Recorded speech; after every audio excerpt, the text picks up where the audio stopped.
আজকে এমন একটা ব্যাংক অ্যাকাউন্টের কথা আপনাদের সাথে শেয়ার করব যেটা ক্রেডিট ব্যালেন্স আমাদের জীবনে সুখ এবং সমৃদ্ধি আনবে। তো সেই ব্যাংক অ্যাকাউন্ট নিয়ে কথা বলবার আগে ট্র্যাডিশনাল ব্যাংকে আসলে কি হয় সেটা নিয়ে একটু কথা বলি। তো আমরা জানি যে আমাদের ট্র্যাডিশনাল ফাইন্যান্সিয়াল ব্যাংকে যখন আমরা কোনো টাকা জমা রাখি, মানে আমাদের অ্যাকাউন্টে কোনো টাকা জমা রাখি, সেটা আমার অ্যাকাউন্টকে ক্রেডিট করে।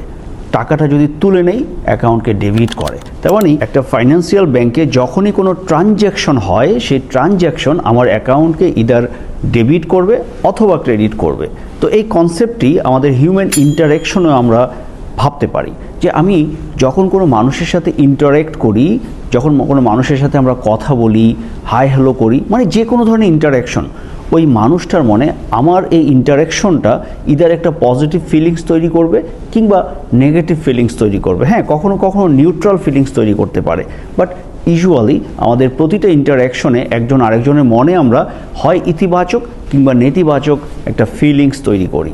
তো এই যে ফাইন্যান্সিয়াল ব্যাংকে যেমন ট্রানজ্যাকশনে পজিটিভ নেগেটিভ কিংবা ডেবিট ক্রেডিট হয়, ঠিক তেমনি আমাদের যেমন ইন্টারেকশনগুলোতেও এরকম একটা পজিটিভ ফিলিংস হতে পারে বা নেগেটিভ ফিলিংস হতে পারে। তো এই যে হিউম্যান ইন্টারাকশনে যে পজিটিভ ফিলিংস বা নেগেটিভ ফিলিংস হয়, এই কনসেপ্টটাকে মানে স্টিভেন কভে তার একটা খুব বিখ্যাত বই 7 habits of highly effective people, সেখানে এই কনসেপ্টটা দিয়েছেন যেটা ইমোশনাল ব্যাংক অ্যাকাউন্ট।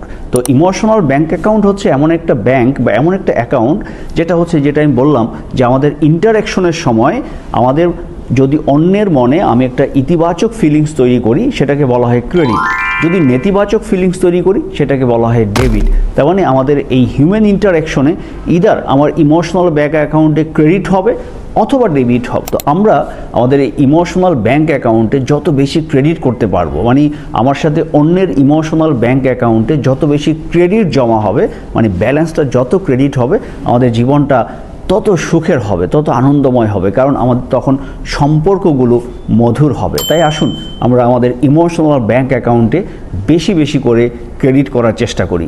সবার জন্য শুভকামনা।